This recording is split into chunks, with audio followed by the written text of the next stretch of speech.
Okay, back to item 3. Waitahanui. So what's up, part 3?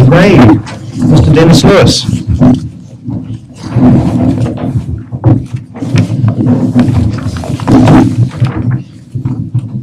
Good afternoon, Dennis. Good afternoon, Your Worship, Councillors.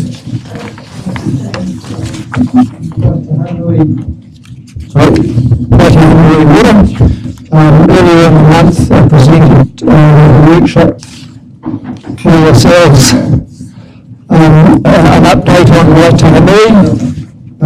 Through that workshop, we presented some options about funding, about options for location of reservoir sites, an option for the availability charge, and indicated that we would bring something to the February meeting for you to consider for consultation through the annual plan process.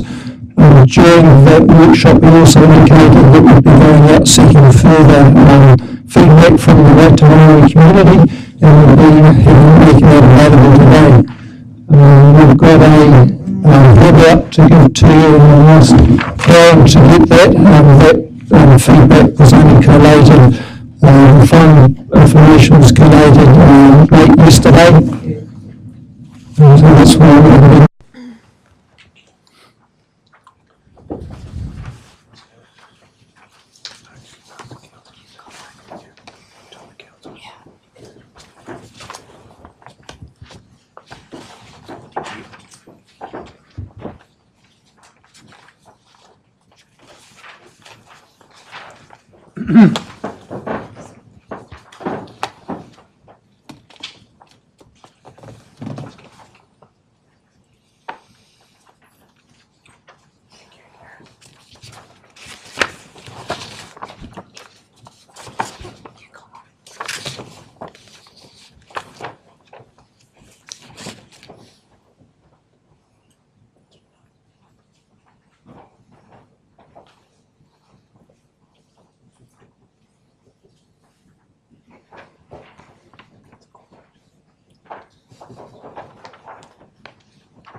Excuse me. That's fine. Are you just through the chair? This was just in regards to the feedback results. You've got 68 for yes, 68 for no. In no, in brackets, you've detailed that there were newsletter. Just hold the question for a minute, Councillor. Yeah, sure. Just while everyone's finished, and then we can fire it. Is that okay? Well, just while everyone's finished reading. Well, unless everyone's finished reading, have they? Yeah. Okay. Just hold fire. Otherwise, we'll be listening to you. I know you can't multitask. It's all right.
Okay, how are we going?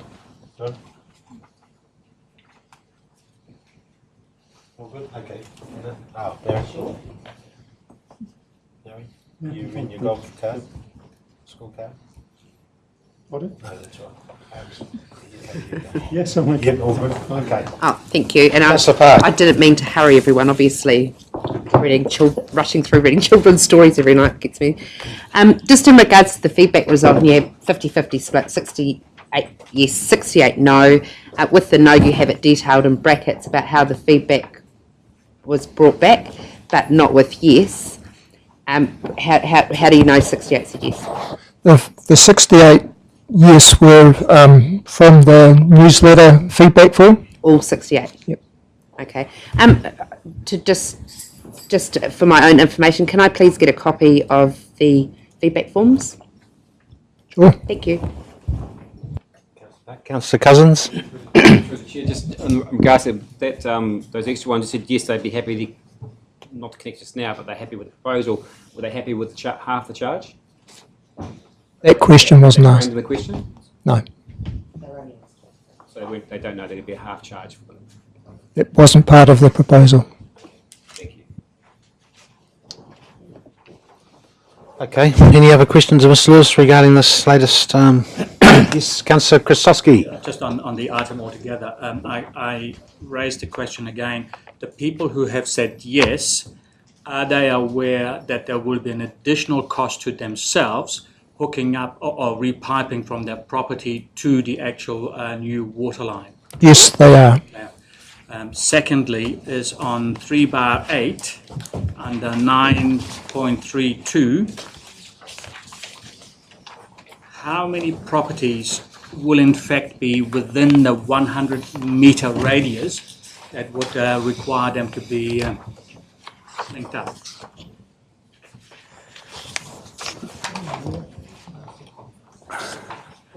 All of them. All 243 properties that were within Waitahanui. So none of them will actually get a choice per se. Correct. That depends on the resolution of council subsequent to the consultation exercise. What we're trying to do here is demonstrate what the community feel about it. You still have decisions to make following community consultation in the annual plan as to what you want to do about it. Yeah. I understand that the reason for my questioning is does the community in Watahanui understand that? The community in Waitahanui have provided their feedback on the basis that of the last workshop and decision from council is that there was the conversation around no charge to change the Ariel, help me out, which policy was it we were looking at changing in terms of the half charge? The remissions policy. And that was the discussion that we had at the last council meeting. So the Waitahanui community were canvassed on if those changes were to be made, so that then therefore you as a group of elected members are now fully informed as to the best case scenario from the Waitahanui residents' perspective, rather than the decision making process that you still have to go through. Thank you. Thank you. Do you want to carry on, Dennis, or have you got any more to add? Or I'll just summarise what the paper's all about. So what we're proposing, what the option is to, just for members' benefits, the proposal is to pipe water from Taupo to the complete Waitahanui community. That would be funded through the Taupo scheme. That the current half charge if the water line passes your property would be waived, and that's part of that rates remission policy. And that the reservoir was to be located on council-owned land. the impact on the Taupo And ratepayers? the impact on the Taupo ratepayers, if you turn to page 3/4, there is a table there that indicates what impact it would have on the Taupo scheme. But again, from the consultation document that's just been handed out, what that's informing you is that the range that we're looking at from present feedback from the community is that the worst case in terms of the Taupo water catchment ratepayers is that they would be funding up to $5.11 per person per property. And so that is the cost range up to a benefit of 40 cents per property if the rest of the people in Waitanui that haven't currently responded were to join the scheme. So that was the intention of this information, is it provides you the range of that, the range of cost and benefit that you are probably looking at in terms of the existing feedback that we've received. Okay, thank you. Councillor Park? Yeah, I'm quite happy to move this resolution, but I'd just like some assurance that when going out to consult, that those figures per rateable property in the Taupo will be, that they'll all be made aware of those, what they could be, potentially faced with. It's just not going to be words. They're actually shown. Yep. My suggestion also is that when we go out for that annual plan consultations, that we actually physically door knock with the owners of the properties in Waitanui and get forms signed to commit one way or the other, so that when you come to make your eventual decision, you will actually know the true figures and we will have the true costs or benefits depending on what those numbers actually are. And just further to that, I did speak to the comms manager about the Connect newsletter that went to Waitanui. I've got a bit of a apprehension to the word free. Nothing in this world is free. Councillor Krasowski. Yes, thank you. Another question that lingers in my mind is that if one were to go through this process and the final answer is yes, what kind of precedents will it set for, say for argument's sake, 5 Mile Bay residents and the other smaller communities that are likely to require water?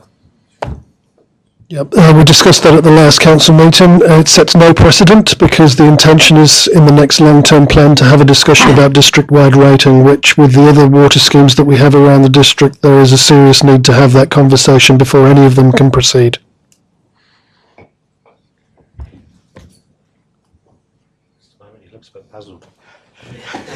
It's the only scheme around Taupo that you'll actually end up having a subsidy, so it's a very different scheme to any of the other schemes. So that's why at the last council meeting we isolated out, or the last discussion, sorry, not last council meeting, we isolated out Waitanui from the rest, because it is a very different case in point to any of the other water schemes that you'll be considering as council moving forward from here. And I understand that, and I agree with that, except that the perception will be totally different from the reality, and somehow or other, if one were to proceed with that, our communications will need to be absolutely top-notch. Totally agree, and I think the emphasis on the $2 million grant will be the starting point for pointing out that difference.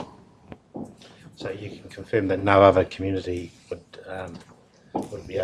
attract a subsidy like this? Absolutely not. I think we've already asked the question, and there is absolutely no more money coming out of government for any water scheme upgrades. Councillor Harvey. So the cost to the Taupo ratepayers of whatever it ends up being, would those in Waitanui who are getting the water, would they also be paying this? They would also be paying the water rates, which are currently around $450 per property for the Taupo catchment, I think. Yeah, 470. So half the connection. 73.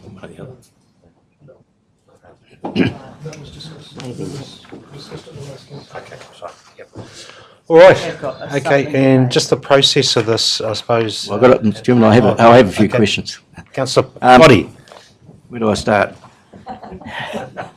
Sorry, I What, thought you'd been a bit. what I find interesting in this whole concept that we're looking at, this started before most of us as councillors' time, and I refer to a letter dated in June 13 that was written to the Ministry of Health. And what I found interesting reading it out was because of the original, and this is one of my questions, if there's 37, 38 or 39 properties, depending which document you read, are part of the District Council's water supply scheme, does the Ministry of Health acknowledge that their 1.9 million is going to connect persons that aren't on or part of that originally 39, 37 or 38 properties?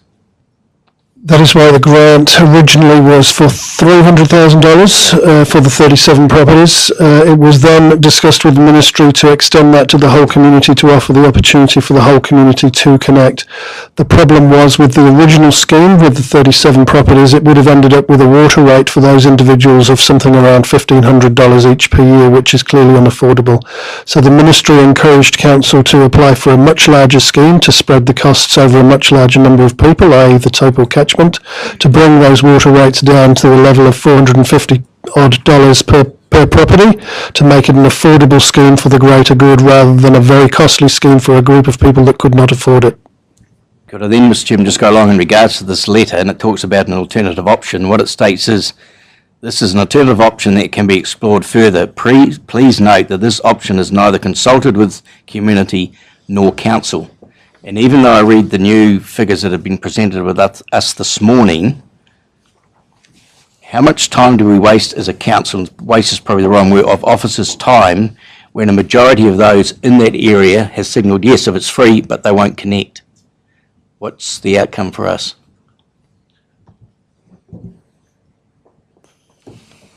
Dennis, your turn, Dennis. Look, in terms of that, I mean, it's not for us to tell you whether you should vote to proceed with this scheme or not. That's entirely your decision. But my recommendation to you as a chief executive and as a civil engineer is that you consider seriously a 30-year impact that this scheme could have on the community of Waitahanui, and with a $2 million grant from government on a one-off basis. So there's some serious considerations for you in here, and I think you should pay them due heed.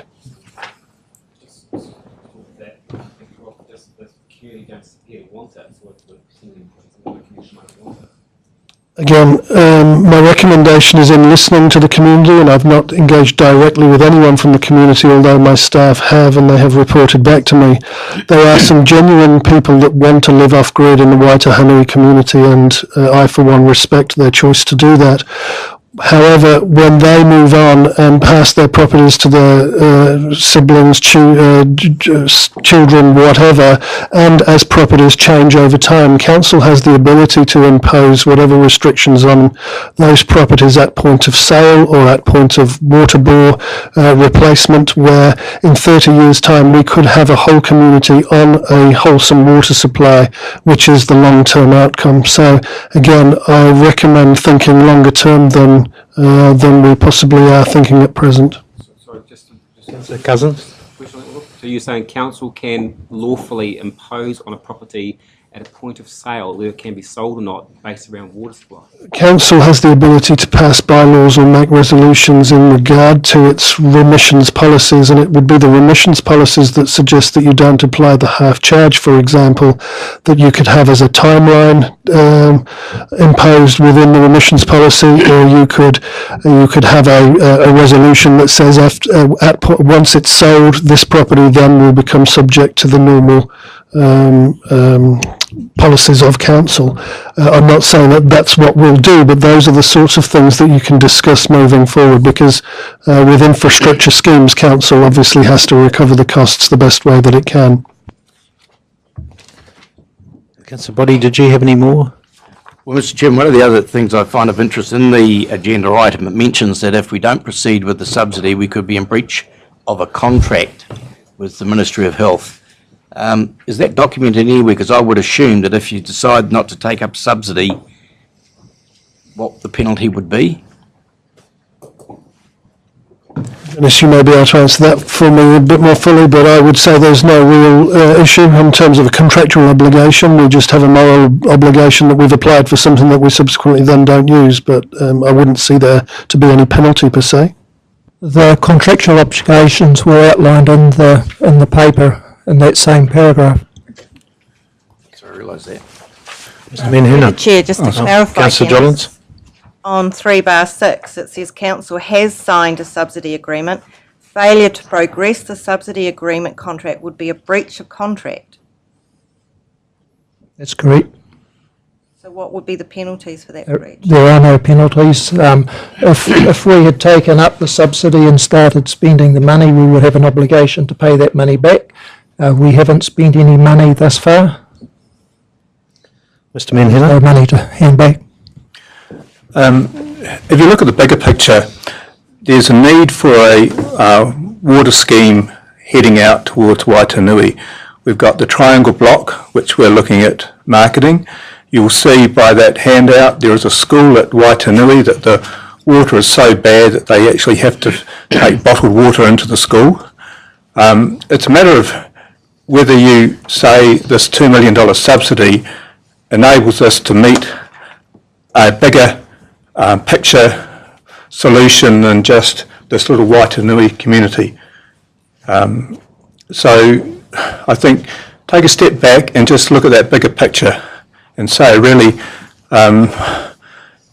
let's consult on the basis of what our future needs are. Thanks. Thank you, Mr. Manhattan. Okay, any other questions or queries of Councillor Harvey? I'd just like to concur that we've just got to be careful that we don't make a decision just based on now. And a lot of people, like the residents included, probably are just thinking, I don't need it and I don't want it. However, we do have to plan for the future. And, you know, it's like anything. Lots of debates that are going on at the moment over all sorts of changes. Dare I say it, flags and so on. Flags. But, you know, like lots of people just make a decision because that's what they think. And they don't think about others around them and what might be needed for other people. You know, we have to be careful that we've got to make a decision for everybody. And, you know, some of these people probably don't even know that they need it. You know, it's the next people coming along that might need it. And we've just got to think ahead. Thank you, Councillor Harvey. All right, so there's a recommended resolution there. Mr. Chairman, could I just moved by Councillor Park. Could I just finish off? I accept what Mr. Manhattan says, but at the last meeting we discussed if persons wish not to connect up, and it might be 5 or 10 years down the track, what sort of, when none of us have discussed it yet, what sort of payments will those people have to make if they don't hook up now? Well, again, I think that that's something to discuss when you finally vote to proceed or otherwise with the scheme. But again, I re-emphasise the fact that a lot of the people that don't want to connect have their own bores and they're perfectly happy with their own bores, even though from our perspective we know that those bores do have higher levels of arsenic than certainly our town wholesome supply would have. When you're faced with a community that doesn't want to join a water scheme because they believe that they are perfectly adequately served, the question then falls upon yourselves, do we want to force a community to do something or do we want to work with a community to achieve a greater good? In terms of achieving that greater good, bores don't last forever. So another opportunity could be to say once those bores are replaced, because people need to apply for a consent from the regional council to re-drill a bore, if those bores are needed to be replaced, you have the choice of a one-off connection to the water supply or you can replace your bore. But after that point, you will therefore pay in the future. So you have lots of different pinch points or lots of different contact points in terms of that community to force an issue down the track. But the key to get the scheme in the ground is to not necessarily force the issue at this particular point in time, because as one of the councillors has pointed out, a longer 30-year view of this sort of issue is that those people that today don't want the water and possibly don't fully understand why they don't want the water will be different decision makers in 5, 10 and 20 years' time. Okay. Councillor Hickling? I'll second the suggested resolution, Your Worship. Okay, all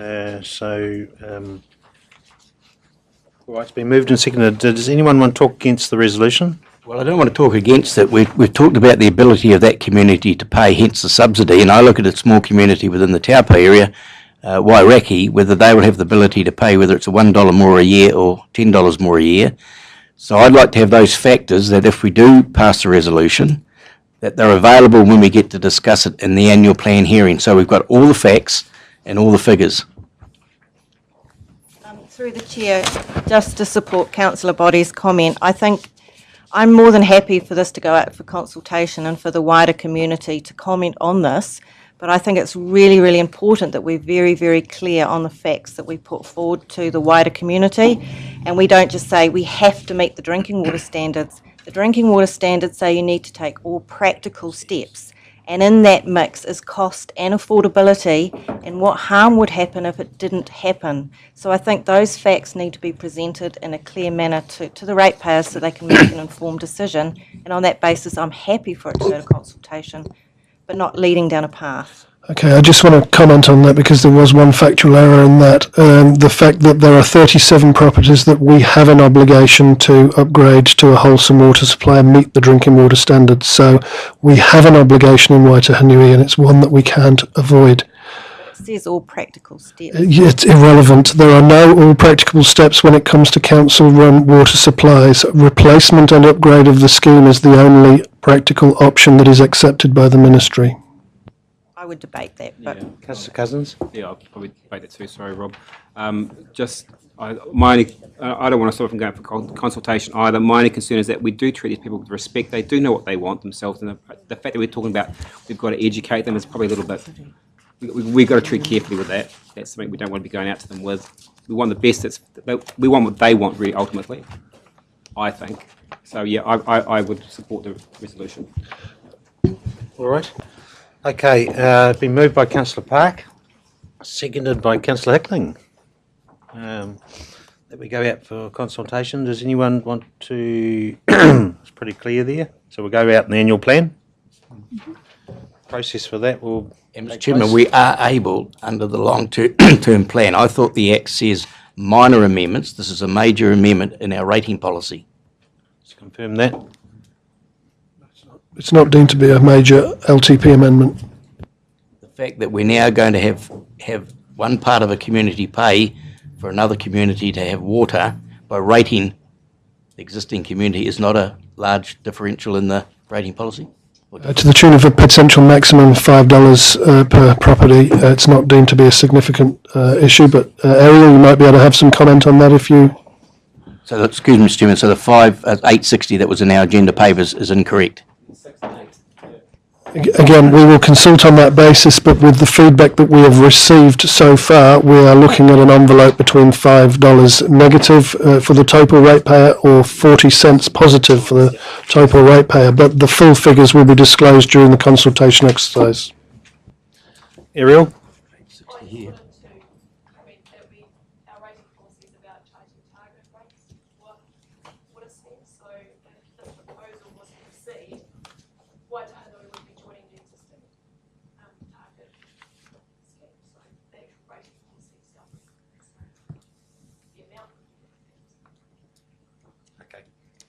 So you're confident it's not a major, it can be handled in the annual plan? It was also part of our long-term plan platform was that we were consulting with the Waitanui community, so we're just continuing with that consultation exercise as per the long-term plan. Okay, thank you everyone. It's been moved and seconded. All those in favour, please say aye. Aye. Those against? Carried. Mr. Chairman, could I just make the comment? Peter Dunn came out recently and said no more subsidies to small schemes. I've been talking to Western Bay plenty on this issue. Is it not time that yourself and the Waikato mayors got together as part of the mayoral forum and looked at what small schemes are going to be facing that councils may or may not have to pick up? Yes, Waikato mayors, in fact national mayors have been campaigning on this for well over a decade, probably longer, probably 20 years. There's been campaigns from local government New Zealand to obtain more subsidies for water. When one considers that transport in New Zealand has been pretty much 50% subsidy for decades or close to a century, water has had very little government money put into it. So those campaigns have been had for many, many years. I think the issue and the response from government at present is that CCOs operated on a regional basis, asset earning CCOs are the way to fund that funding gap and that service provision. So if we were to have a debate at a mayoral level with central government on that issue, that debate would revolve around the regional timely response in terms of an asset-owning CCO with that CCO's ability to borrow against a far larger balance sheet, carry far more debt, and therefore be able to construct the works that need to be constructed by spreading the cost across a whole region. So it's well and truly underway as that debate. It's been had for many, many years, and I, for one, will certainly push that debate, as I'm sure Mr Mayor will be pushing that discussion as we travel around both the New Zealand and the region. Well, Mr Chairman, the reason I raised it last year at a council meeting, I mentioned Water New Zealand's comment that was put into the information we get on a 2 or 3 times a week basis from Water New Zealand. Also indicated that smaller that councils were pushing back on complete compliance. And talking to a member of Water New Zealand this morning, who is a staff member of Bay of Plenty, he's a utilities manager.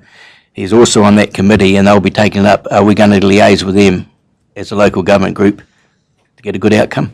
Well, again, when I was on the board of Water New Zealand, the push was for regional CCOs to deal with that issue. So I don't know if Water New Zealand's changed their position, but it's only 18 months since I was sat on the board. Thank you. Okay, item number 4, extension of contract. Dennis, you're still in the chair. We've got there for a little longer.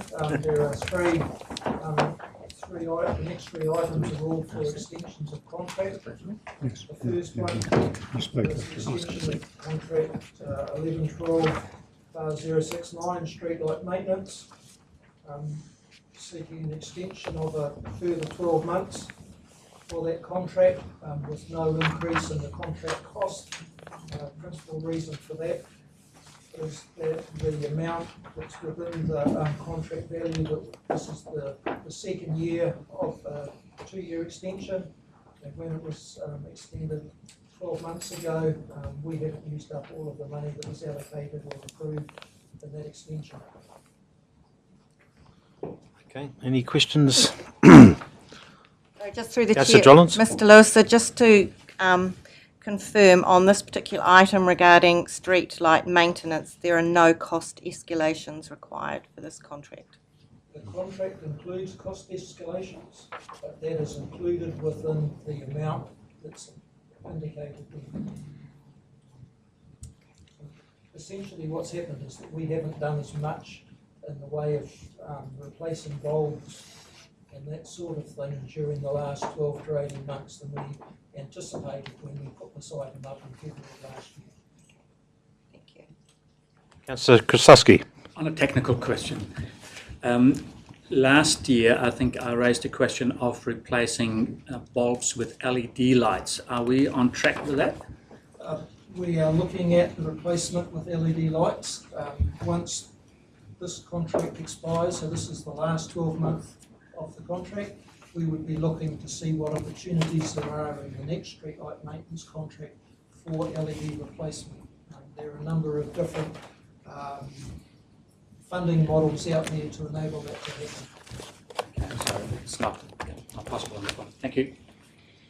We will, in terms of LED light replacement, we're also working with ECA and Waikato LAS in terms of developing a scheme to improve the quality of lighting through LED lighting and making significant savings. Thank you. If you've got a spare 30 minutes, I'm more than welcome to beat your ears about what we can... Trivial question, Dennis. Who do we ring when the streetlights are out? Like when there's, various, like I'm in Chesham Avenue, there's two been out for about 6 months.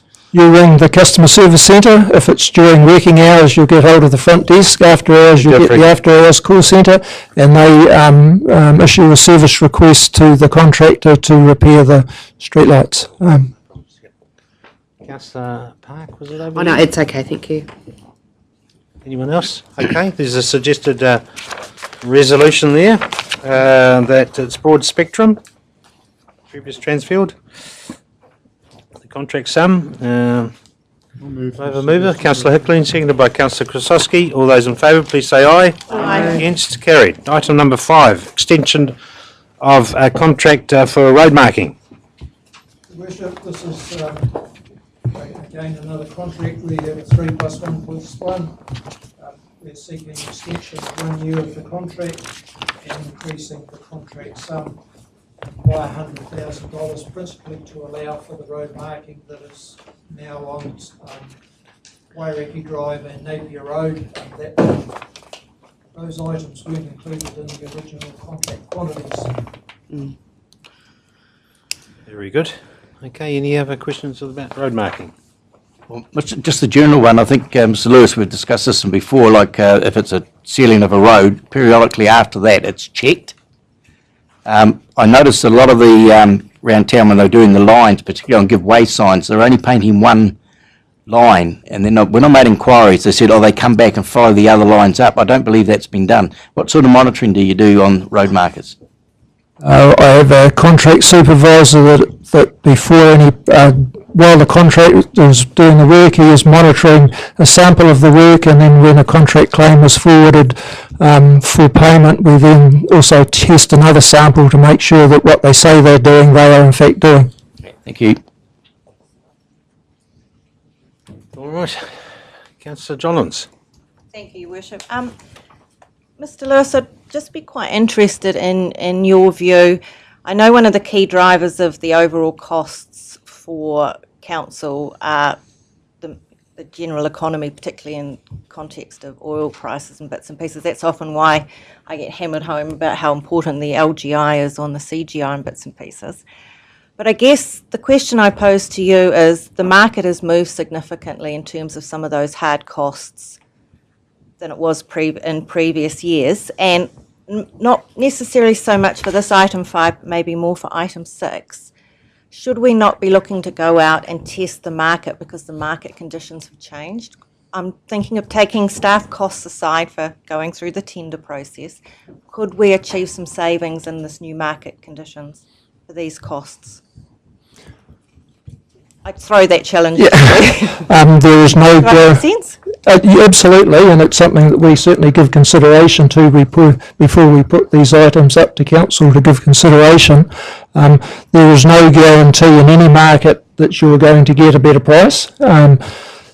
Although CPI, LGCI, all of those sorts of things, cost escalations play a factor, what also plays an important factor, and is something that we don't have any control over, is where the market is sitting at the time. So what companies have got a forward book and what the size of that is, how much resources they've got, whether they want to move into an area or out of an area. So those things often play a far. Yeah, I guess just the simple question is this a good time to test the market rather than roll over a contract? Could we save the ratepayer some money?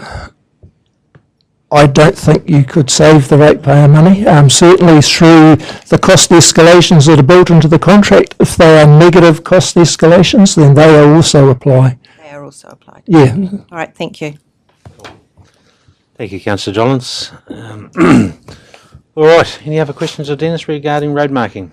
Road runners and road marking. Can we ask random questions about roads at any point? You get a random road. Ask a random question about roads. Would you like us to pause the webcam while you do that? Or? I just want to know when I can, that's all. You wanted to know the location of speed cameras, or? No. I want to ask about Yep. a specific question about the road, congestion road, just and what we can discuss about it. road marking. Okay, we could diverse a bit, but just a quick, I'll allow you a couple of minutes. How's that? At when? Tomorrow. Do you want to do it now? Item 6, Your Worship. Is there one tonight? Well, item 6 better one? Okay, we'll go to item 6. Thank you. All right. I'll move. Could I have a mover for item 5, road runners? I'm quite happy to. Moved by Councillor Krastowski, seconded by Councillor Park. All those in favour, please say aye. Aye. Against? Carried.